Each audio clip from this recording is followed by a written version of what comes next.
जय हिंद दोस्तों, आप सभी का स्वागत है आपका अपने YouTube चैनल भाग्यवन क्लासेस में। जो भी अभ्यर्थी इस बार SSC GD कांस्टेबल भर्ती परीक्षा 2024 में सम्मिलित हुए उनके लिए सबसे बड़ी खुशखबरी और बड़ी पदों पर जो है भर्ती आ चुकी है।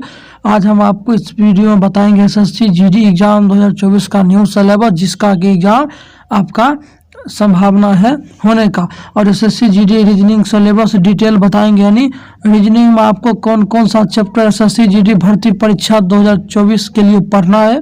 Reasoning topic wise detail syllabus आपको आज के इस वीडियो में बताएंगे। साथ ही साथ SSC ने परीक्षा की तिथि की भी घोषणा कर दी है। SSC GD एग्जाम कब हुआ हम आपको लास्ट में बता देंगे, लेकिन मेन रूप से बताएंगे कि जो रीजनिंग का जितने भी प्रश्न आते हैं SSC GD कांस्टेबल भर्ती परीक्षा 2024 में, उसके लिए आपको कौन कौन सा चैप्टर रीजनिंग में पढ़ना पड़ेगा और कितने चैप्टर पढ़ने पड़ेंगे, सारा कुछ जानकारी आपको आज के वीडियो में देंगे। आप लोग यहाँ पर देख सकते हैं SSC का ऑफिशियल नोटिफिकेशन है, इम्पोर्टेंट डेट है, और इसका एग्ज़ाम जो है फरवरी से मार्च 2024 में संभावित है। तो चलिए अब आप लोगों को बताते हैं कि रीजनिंग में आपको कौन कौन सा चैप्टर पढ़ना पड़ेगा।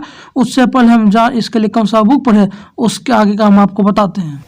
आज हम बात करने वाले हैं SSC GD कांस्टेबल भर्ती परीक्षा 2024 के लिए बेस्ट बुक यानी स्टडी गाइड कौन सा है, जो कि आप यहां पर देख सकते हैं चक्षु पब्लिकेशन की है।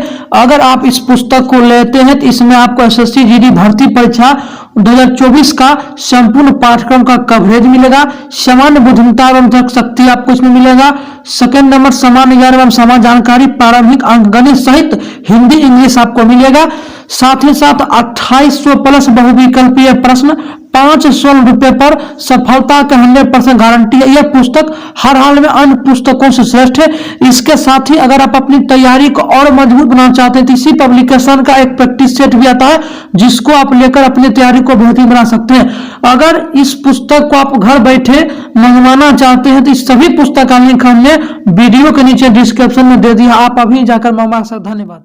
आज अब हम आप लोगों को बताते हैं कि समान बुद्धिता यानी रीजनिंग में आपको कौन कौन सा चैप्टर पढ़ना पड़ेगा। फिलहाल आप लोग यहाँ पर ये देख लीजिए कि रीजनिंग से कितने प्रश्न आते हैं। तो यहाँ पर आप लोग देखिए समान बुद्धिता एवं रीजनिंग से 20 प्रश्न आते हैं और अधिकतम 40 अंक यानी एक क्वेश्चन 2 मार्क्स का आता है। टोटल आपको 60 मिनट का समय दिया जाता है। चलिए अब आप लोगों को बताते हैं कि रीजनिंग में आपको जो है कौन कौन सा चैप्टर आपको पढ़ना पड़ेगा। रीजनिंग में आपको 40 मार्क्स लाने के लिए पहला चैप्टर आपको समरूपता यानी एनालॉजिकल पढ़ना पड़ेगा। परीक्षा उपयोगी महत्वपूर्ण प्रश्न है। उसके बाद समानता आपको पढ़ना पड़ेगा, सिमिलरिटी आपको पढ़ना पड़ेगा, और भिन्नता यानी डिफरेंस आपको पढ़ना पड़ेगा। चौथा नंबर आपको रक्त संबंध यानी ब्लड रिलेशन, बहुत इंपॉर्टेंट चैप्टर है और इससे हरदम हमेशा जो है 2-3 प्रश्न आते रहते हैं, तो आप लोग इसको भी अच्छे से कवर कर लीजिएगा। पांचवा चैप्टर है क्रम में व्यवस्थित करना यानी अरेंजिंग इन ऑर्डर आपको पढ़ना है, ताकि आपका जो भी इससे प्रश्न आएंगे वो बन जाएंगे। ठीक है। उसके बाद परीक्षा उपयोगी महत्वपूर्ण प्रश्न आपको बना लेना है PIQ, तो इसका हर हाल में आप लोगों को बनाना है। उसके बाद श्रृंखला यानी नंबर सिस्टम, जो आपका रीजनिंग का एक इम्पोर्टेंट चैप्टर होता है, इससे काफ़ी प्रश्न आते हैं, जिसको भी आपको पढ़ लेना है। और गणितीय योग्यता यानी मैथमेटिकल एबिलिटी, साथ ही साथ परीक्षा उपयोगी महत्वपूर्ण प्रश्न इसके जो भी होंगे आपको बना लेना। उसके बाद 8वां नंबर संकेत लिपि और सांकेतिक लिपि को समझना, यानी इसका मतलब ये होता है कोडिंग डिकोडिंग जो चैप्टर है रीजनिंग का, सबसे मैं इम्पोर्टेंट इसको बोलता हूँ। अगर ये कोई है तो ये सबसे इम्पोर्टेंट है। कोडिंग डिकोडिंग से आपका प्रश्न हमेशा बनते हैं, तो आप लोगों को जो है इसको भी अच्छे से पढ़ लेना है। ठीक है। इतना पढ़ने के बाद अब अगला है एनालॉजी का, आप तो बता ही दिए हैं। 10वां नंबर है प्रॉब्लम सॉल्विंग, समस्याओं को सुलझाना, ये भी इम्पोर्टेंट है।